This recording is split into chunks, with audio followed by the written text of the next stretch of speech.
आई तुम्ही काय करत आहे? काहीच नाही. आई तुम्ही हे झाडझूड करा ना, तोपर्यंत मी दुसरं काम वाटपून घेते. बरं, बरं. आहे.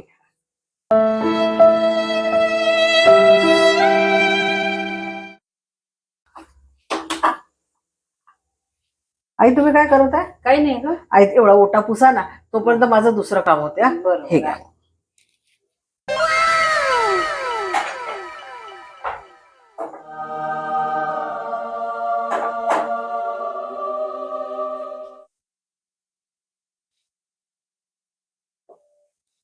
आई तुम्ही काय करत आहे?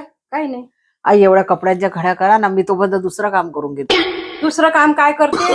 राहिलंच काय कोणतं काम आता? आधी मोठी काम करणारी.